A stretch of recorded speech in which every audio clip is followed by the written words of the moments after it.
Good evening, ladies and gentlemen. My name is G. Cole, and welcome to Homegrown, where I get to share with you some good music while talking to some great people.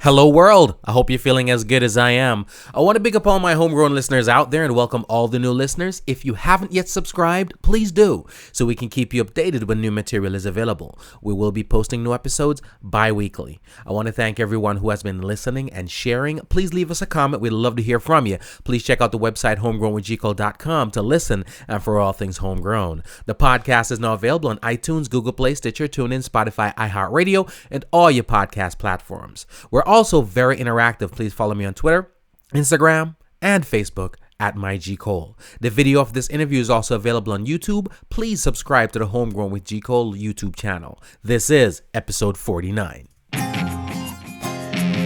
Whoa, yeah.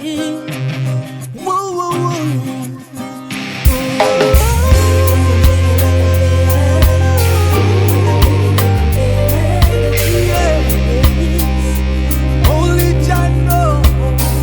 When I'm feeling like I'm feeling, Jaja, you never yet let me down. I say you never yet let me down. When I need him like I need him, Jaja, you never yet let me down. I say you never yet let me down.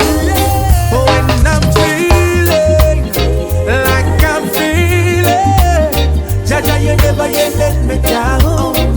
I say you never yet let me down. When I need him like I need him, Jaja, you never yet let me down.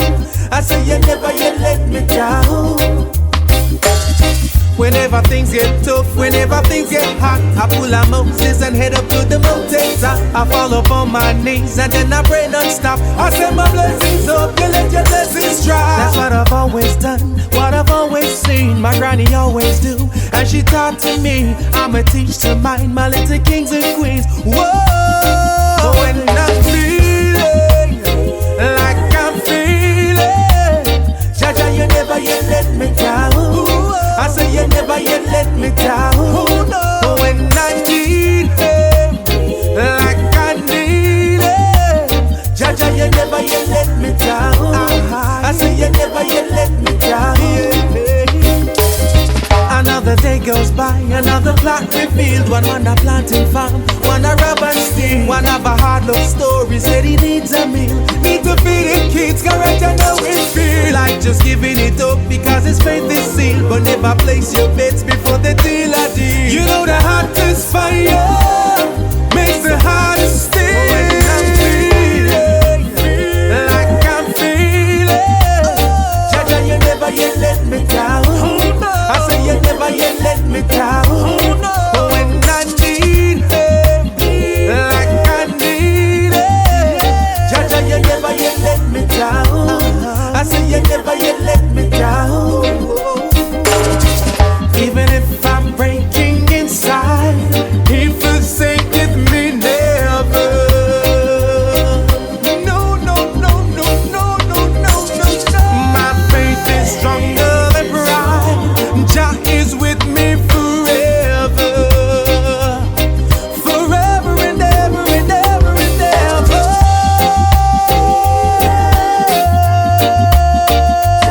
Forever. When I need him like I need him. And that one is When I from the album Ocherius by G. Cole and the Raps and Kush Band. If you don't have that one, make sure you go ahead and add it to your collection. This episode is brought to you courtesy of Cloth Talk. Make sure you give them a call. Pure hieroglyphics, all right? Talking on fabric. You got something to say it on a t-shirt. I've been using them for the past 8 months. I love it. 954-591-4064. Again, 954-591-4064. Cloth Talk. Clothing the world one shirt at a time. Right now, ladies and gentlemen, I'm speaking to and this is just my, so me I put it, Jamaica's premier saxophonist and overall one of our most legendary musicians. In my opinion, there's been no other like Dean Fraser, and I'm gonna put myself in the block and saying I don't think there will be another like Dean Fraser. Mr. Fraser, welcome, sir. Yes, man. Greetings. Thanks for having me. The pleasure is mine. I appreciate it. I'm a person I love going in the rear view mirror and look back, but I can tell you this. From the music I've heard, you playing live on stage, you playing on recordings, I can tell that music will come from the heart. I can tell that music is coming from the soul. Whether or not you realize it, every note you play is like you represent Jamaica. And you might as well wear black, green, and gold. You know what I'm saying? When you're up on stage, I play. My question for you more than anything else, because you're on stage, you're on recordings, you're everywhere, you're in demand. Everybody wants a piece of Dean. When you sleep? 5 hours anytime I'm good. That's it? That's it. You've been operating on 5 hours of sleep? 5 hours of sleep, I'm good to go. Brother, trust me. And as much as you mean to us, right? And as much as you mean to the folks around the world, I noticed also that for the past decade or so, you've been rolling with Tarrus Riley and a Black Soil band. I can tell that that's more than just musicianship. There's a bond there, there's kinship. Talk to me a little bit about that relationship you and Tarrus Riley and Black Soil. Well, we got together somewhere around 08, 09, and we started to work together, and it was just magic.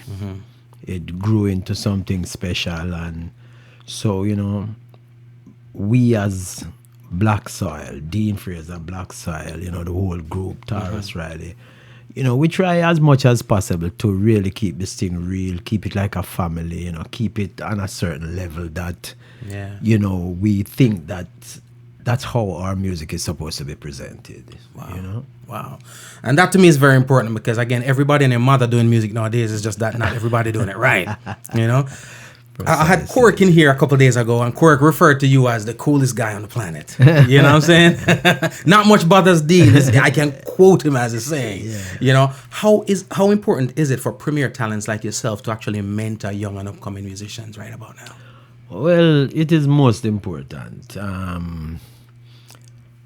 I myself started very, very young, and me at about 15-year-old. I start playing a really top rank band in Jamaica at 15 years of age. Wow. I didn't belong there, I was very young. I didn't know anything. Right. And for the quality band that I was playing in, my musicianship was, I was a beginner. I was still learning. I didn't even think I was holding the instrument properly. Wow. But what went well for me is I had great mentors. I had people who saw what I didn't see, and I think that may have rubbed off on me somehow. I got you. I got you. People start saying, this youth have potential, man. And, there was always a little opening there for me, Yeah. So from Sonny Bradshaw as the main man to Jackie Jackson. Wow. And, then I had Melba Liston as a jazz trombone player from here. The stage played with Basic, Quincy Jones, Duke, everybody. Yeah. These people just pointed me in the right direction, So 15-year-old Dean. 15-year-old. From my teacher, Babe O'Brien, just said, I'm going to send you to Sonny's band, And I said, for what? And him say, you're going to just learn everything.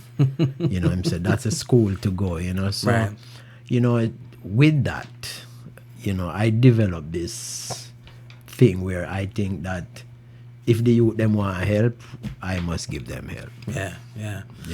I love that because we live in this day and age where a lot of times, and sometimes it's not by intention, sometimes people are just on the go. Yeah. But not everybody is so open. There's a little bit of reluctance to mentor and to grow and stuff like that. So it's always a beautiful thing to see the veterans, especially somebody your caliber, not having any hesitance to say, yo, let me show you the ropes. Well, as I said before, at no time in my development that I came face to face with anybody who shunned me.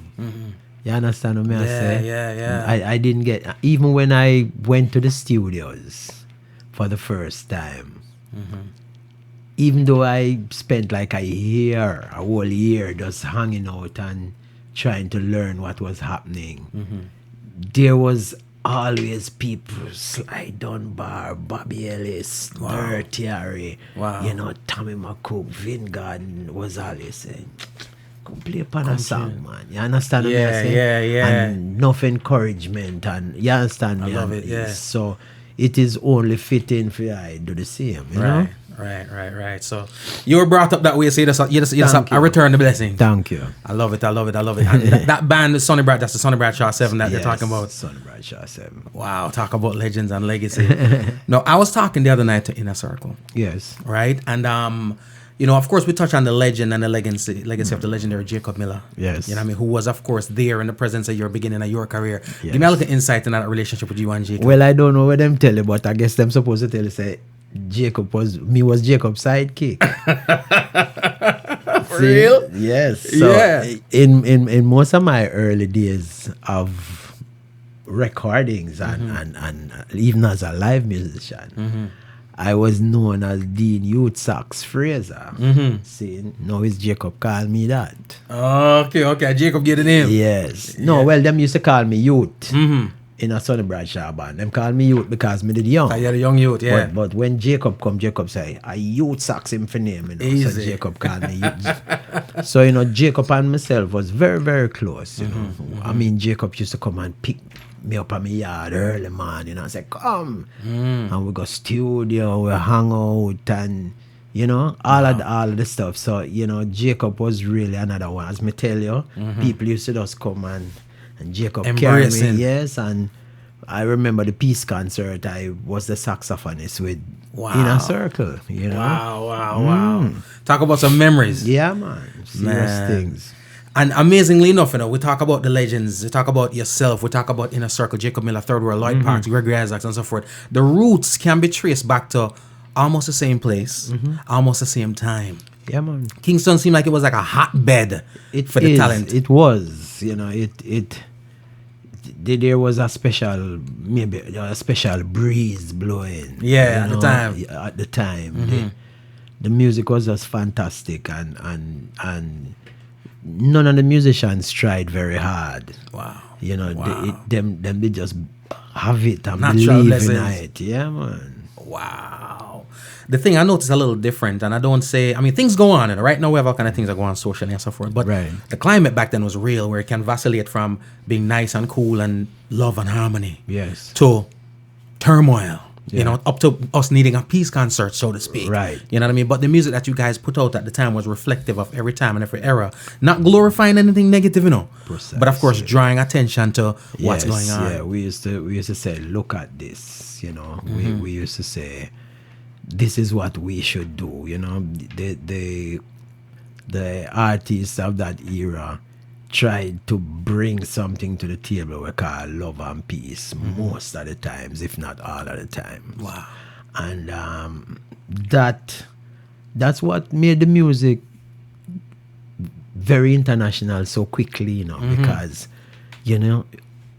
outside of Bob Marley and Peter and Bunny, Wailers in general, the majority of the singers, so to speak, was just defending love and harmony and speak about Africa and apartheid and all these things. And even as a youngster who started to play music at 15. So, me not finish school and all them kind of thing there. But the music taught me so much, Wow. Me know about Mandela and all these people through the music. Jomo Kenyatta, whosoever, all these great leaders from Africa, me know about them through their music. You understand me? So school different, too. but school nonetheless. Yeah, school letter too. I love it. And I always feel like that's how, like you mentioned, that's why the international market gravitated so, because that was our news outlet. That was how they knew about what Jamaica was. And not even that, Jamaica did that teach them too. Mad. Mad. Marcus Garvey, I teach them, Yeah. Jamaica, I teach them too. Yeah. And, because of all of that, that revolution just, kept going and, became strong. Wow. Yeah, man. Message in the music, ladies and gentlemen. Now, you've put out some albums. You played on some Bob songs, and some of those, you put out two albums or so forth, commemorating Bob. Right. And did you ever work with him in person? Most definitely. What was that experience like? Super business. Yeah. Survival album. I think that was 1981. And it was... that experience stay with me right now like it just happened a moment ago. Wow. You understand me? And that taught me a lot too. Working with Bob. Yeah, because me see a man who was never afraid to attack and make music serious. And you know, he is one thing me can tell you about Bob Marley. If a musician walked in, or he walked into the presence of musicians playing, and from them sound good and appealing, and them a play good, Bob Marley want them on him record, him want them in him music. Wow. You understand me? So that is how him send for me. Him come listen to Dennis Brown with Pantour. And, you know, I was playing for Dennis Brown at the time. And him say, I want that man to come play for me. And that was it. That was it. Me and Nambo and Chico just. Right. I love that doing it because a lot of times, you know, it's amazing, and that's the pinnacle. That's the zenith right there. Yeah. And nowadays you have artists that have not reached anywhere there, and they're so, you know, skeptical about saying, yo, let me just embrace other musicians. Yeah. Well, you see, one thing about a lot of the artists is the thing becomes a media hype. And it doesn't do good for the music. Right. The media part of it, yes, you know, social media, you know, you shot to 1 trillion people in a couple of seconds. But sometimes, and most of the times, I should think social media forget that there is music. It's just the imagery and wagwan. Right. So everything happened about how the guy looks, and him fat and him wear some certain shirts. So I could get 3 million people to start look that way there and thing, and everybody tend to forget say there's music here. Music. You understand me? So Yeah. that's why we're having that problem that you speak of. You understand? Right. Absolutely right. The pros and the cons of social media. Eh? Yep. It gets to get the stuff out there, but it also gets a lot of the craziness out there too. Right. I love it. Now, and you talk about my favorite musician all times, genre, whatever, across all genres. The reason I ever picked up a microphone was Dennis Emmanuel Brown. Yeah. What was D Brown like?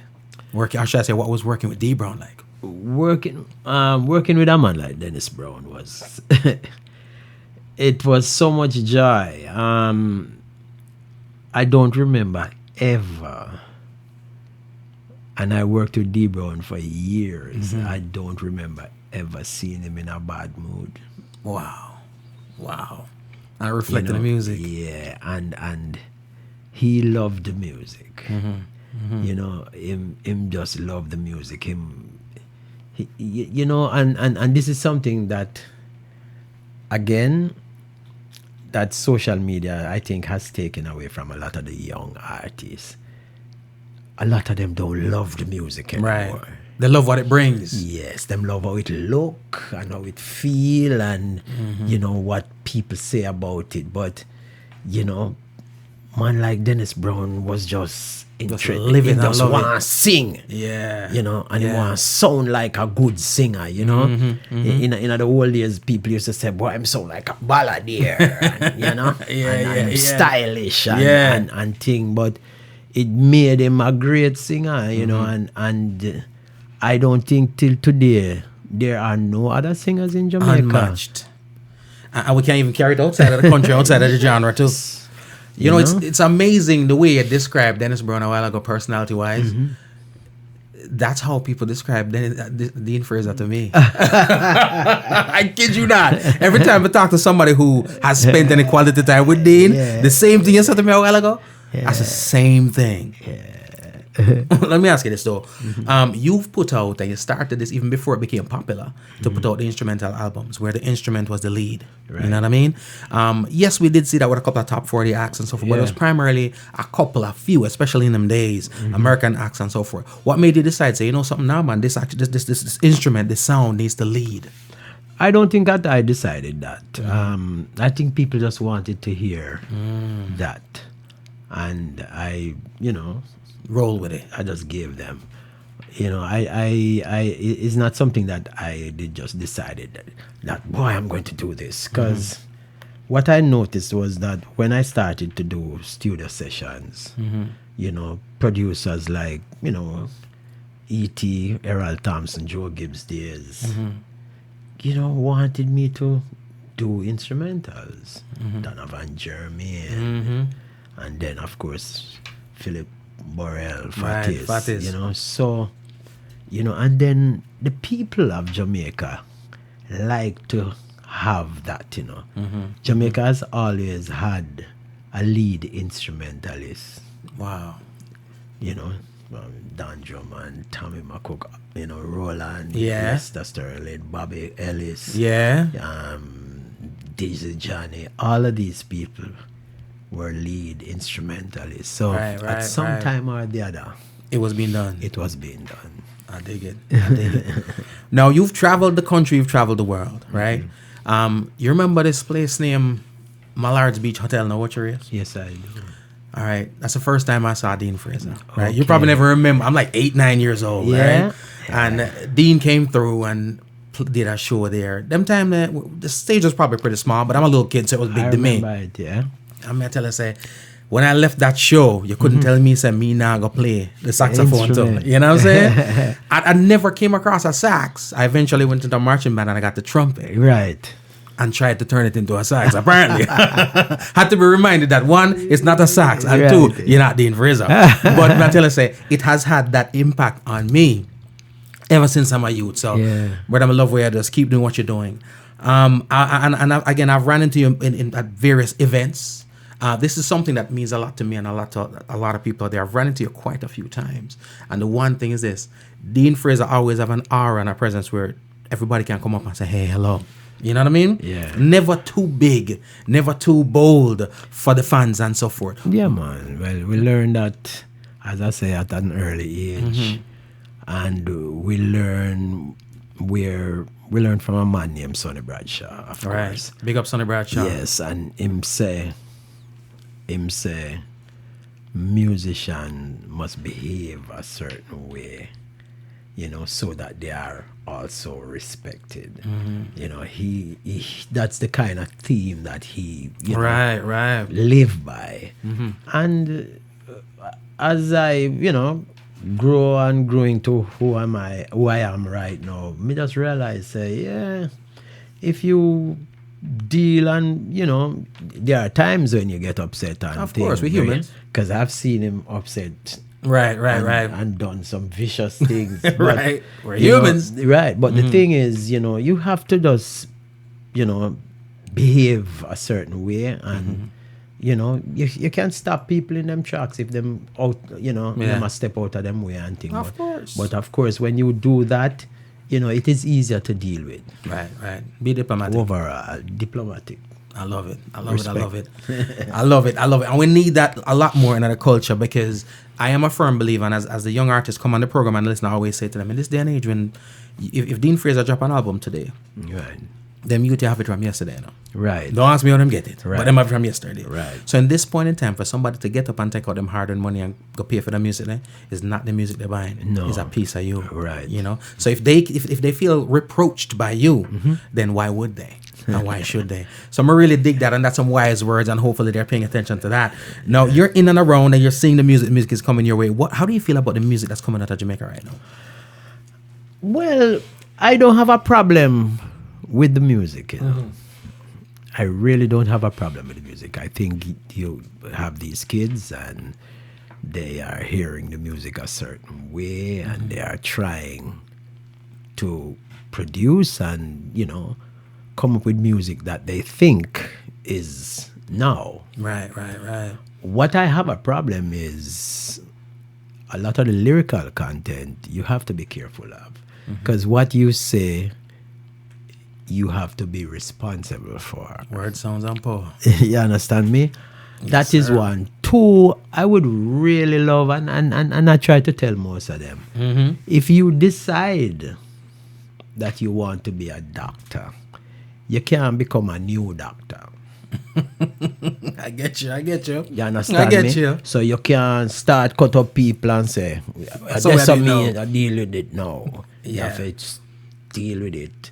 You have to go to school. You have to learn certain things. Yeah. You have to refer to certain doctors who did come before you and thing.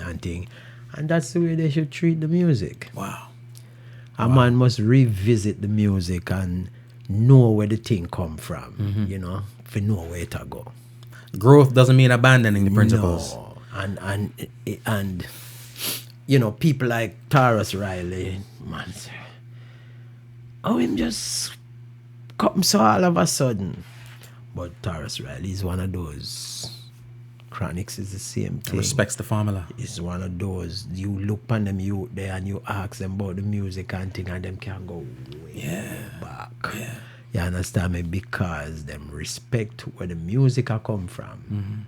You understand me? And them do them like a homework, and so they are able to mix that with whatsoever culture, whatsoever feel that they have now, and you are better still- off. You're much better off. That makes so much sense, you know. Yeah, You you're modernize the much thing, better put your off. 2018 on it, but the foundation. The foundation will carry you through. Wow.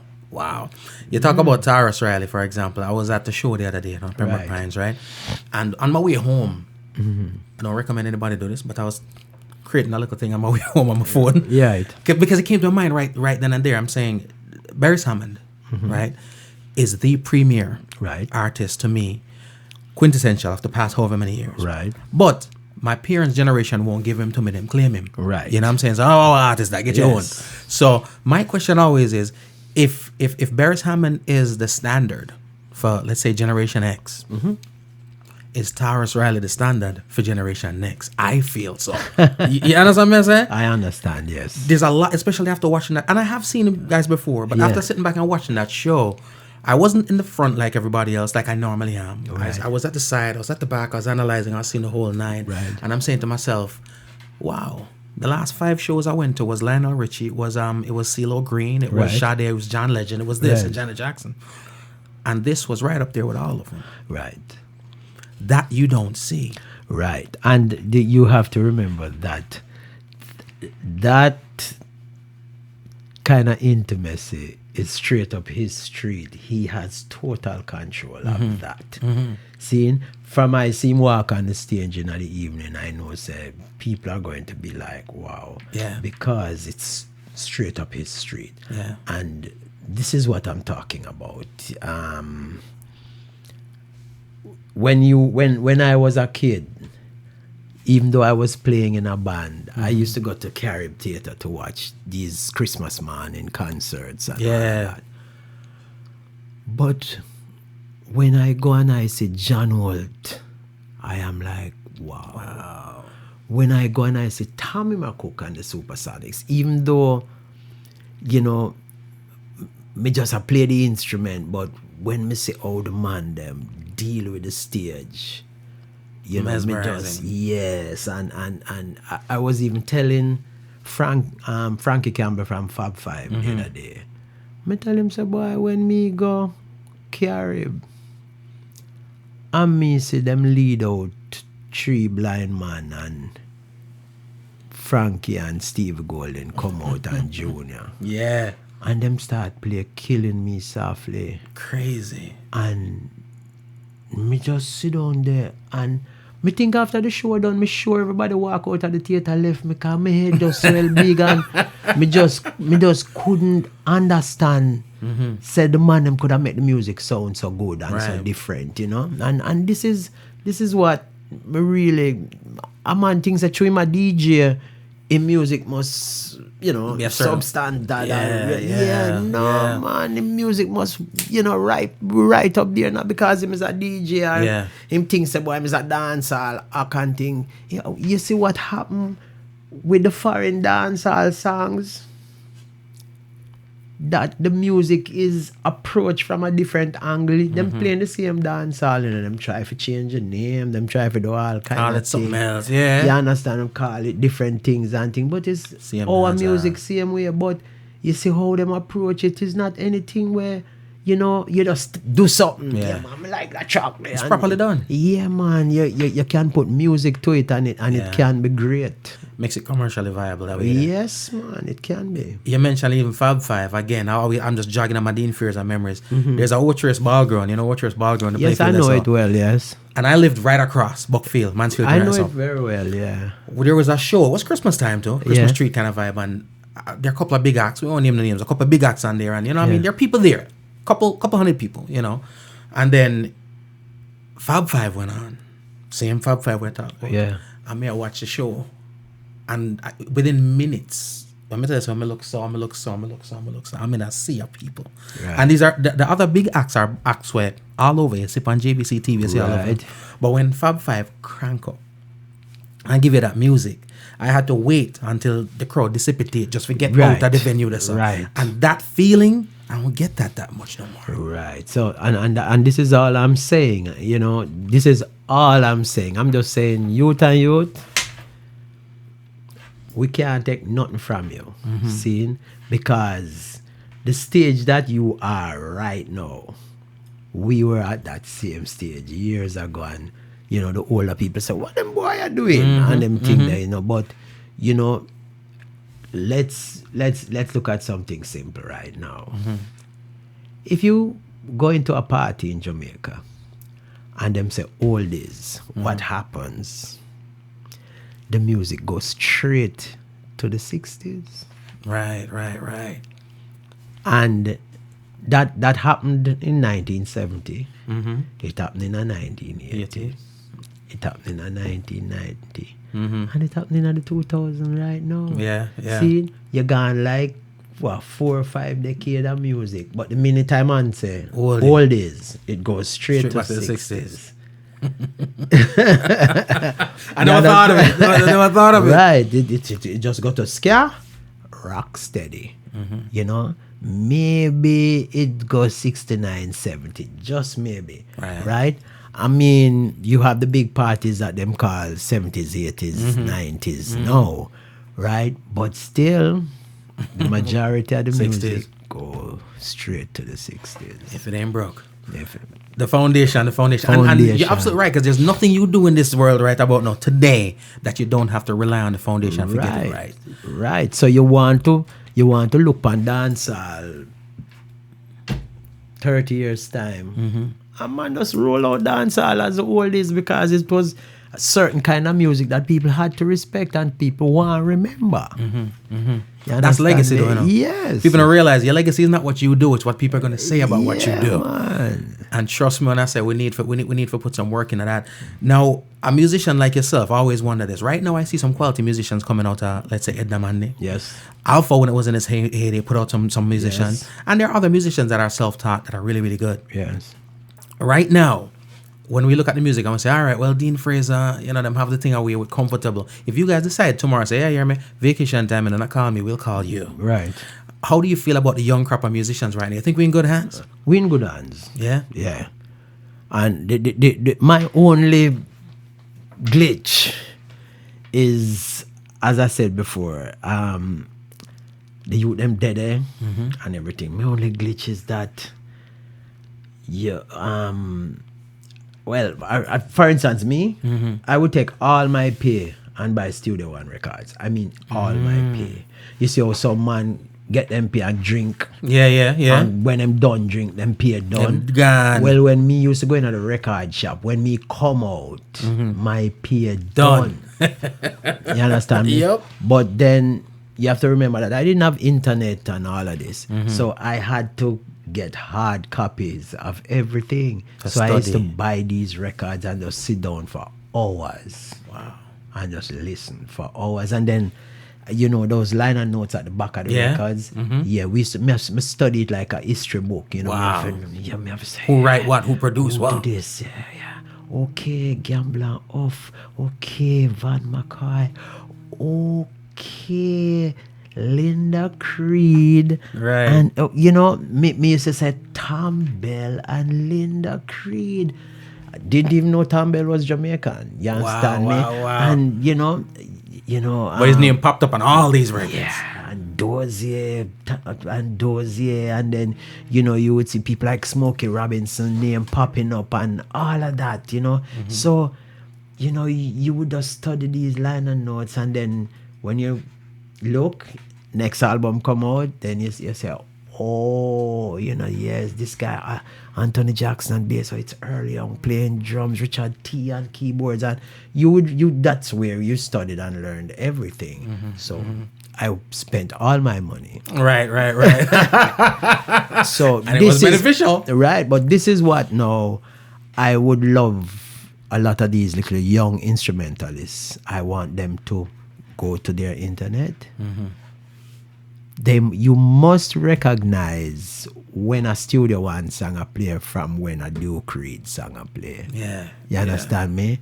You know, and if you ask like or you ask Robbie Shakespeare, or you ask Lloyd Parks, you ask Dean Fraser, I can say, yeah man, that's a Studio One song. So, yeah man, that's a From the Roll Off. That's a Treasure Isle song. Yeah. From it Roll Off like that. Because there's a signature sound. Yes, there is. Wow. You know, that's a Channel One song. That's a Joe Gibbs song. That's a Harry J song. You understand me? Because we listened to the music and studied it so much that, you know, the different sounds, you know, we just retain it, and that was it.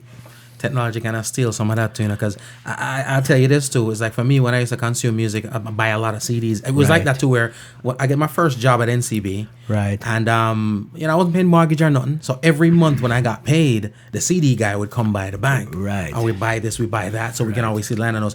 But I knew what a Babyface song sounded like, different from what a Teddy Riley sounded like. And I totally agree with you, because that was the last of the Mohicans. You know, that ever since the music left that era, you know, everything just It's all the same. sound the same. Somebody find a formula and it work, and then them say, and everybody say, well, That's it. that way I do. Everything sounds the same. Again, that's why I said Tarrus Riley.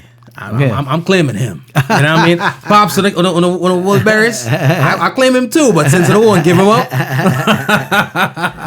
No, you have a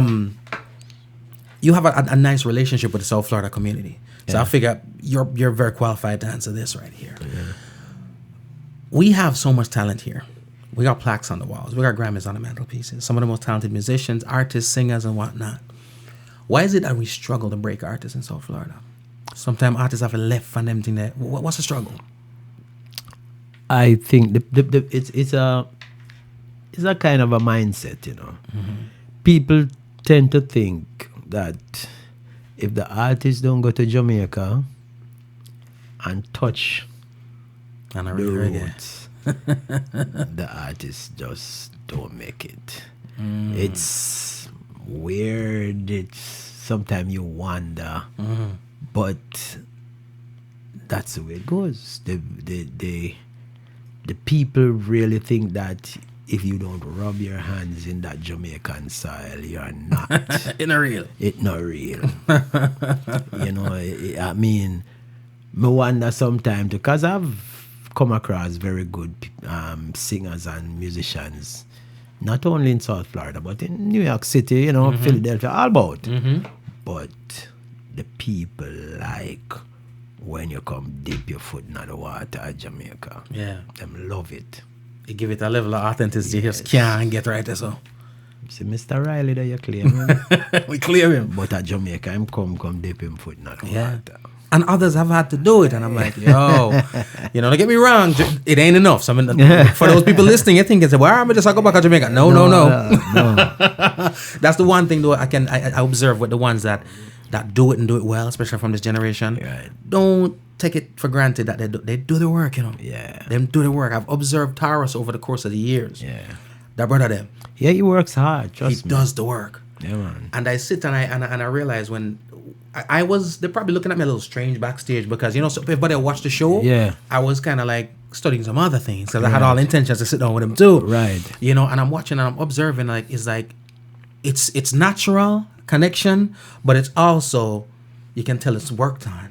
Yeah. I'm connecting with my people. They understand what I'm saying. Right. These people come out to hear songs. I'm not gonna sing 2 lines and ask them to sing the rest. Right. You know what I'm saying? I'm pull it up. I'm pull it up. I'll Show pull it it to- up. dash her that. I'm like, yo. And I'll give Tarrus this. What you get on the CD, you get, if not better, on stage. Yeah.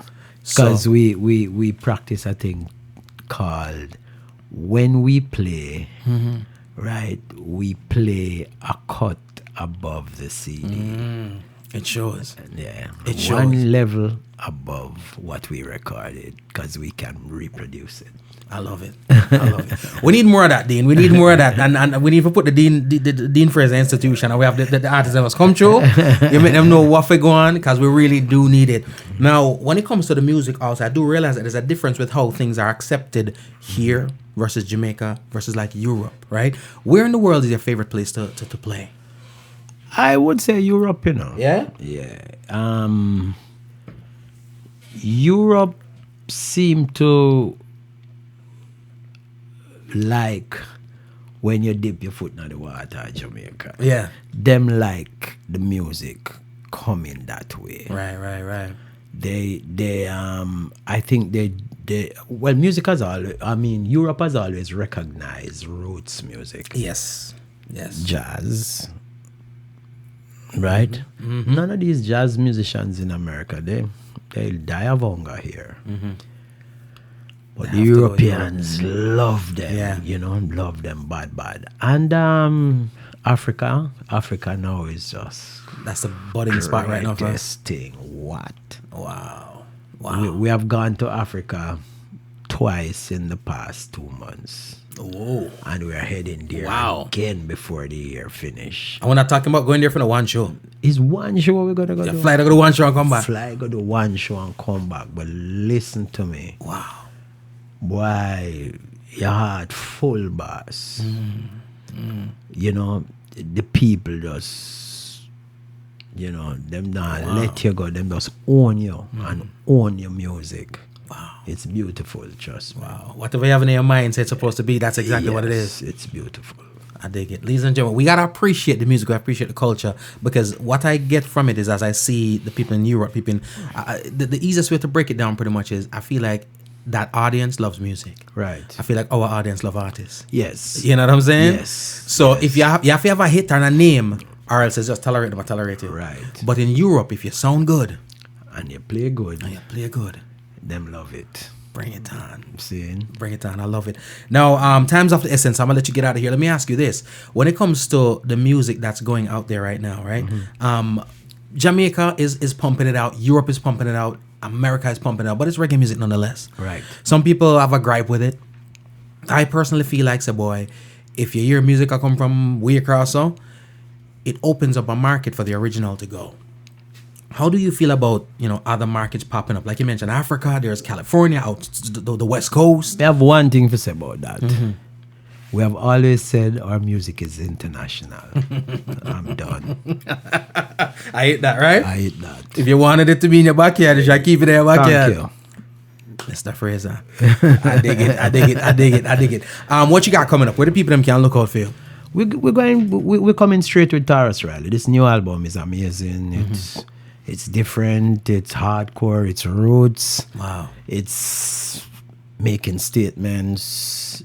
Wow. Some of it is saying I love you too, but Right, which is necessary. yes, Right. but come March, this is it. Wow. Yeah. The other thing, you got an album out. Yes, that's a Dennis Brown. Yes. And that just came out of nowhere, but it's quite nice. Wow, I've been listening to it for the past couple of days. I'm like, yo. We started to record the new Dean Fraser album, and for some reason we lost the hard drive in a little accident, but You have to start from we scratch. have it here, so we start again. Well, that's what you can when you create the thing. Right. You know, for the fun. Damn. So we start again, you know. So, Dean, trust me, I'm telling you, I appreciate you stopping through. Yeah, man. So 2019 Is a is thing. just more music and more great music, and you know we want our music to live. Yeah. So Yeah. we have to make it live. Well, continue to do what you're doing. If you keep doing it the way you're doing it, we here. It's gonna live. You know what I mean? And I'm gonna continue to play the stuff for the Massive and crew. Respect. My pleasure. Thank you, sir. And I'm cool. Blessings. And there you have it. Thank you so much for tuning in. It has indeed been a pleasure. Please be sure to subscribe to the podcast, Homegrown with G. Cole, available now on iTunes, Google Play, Stitcher, TuneIn, Spotify, iHeartRadio, and all your podcast platforms. Please check out the website, homegrownwithgcole.com, to listen and for all things homegrown. To watch the video of this interview, please subscribe to the YouTube channel. Remember, be safe, be kind, and be good to each other. My name is G. Cole, and this is Homegrown. Nakikinika sa música, Homegrown with G. Cole. Estás escuchando Homegrown con G. Cole. 您现在正在收听的是 Homegrown with G. Cole. You're listening to Homegrown with G. Cole. Remember, all the music played here on the podcast Homegrown with G. Cole is available on iTunes, Spotify, and all your digital retailers. Please support the artists.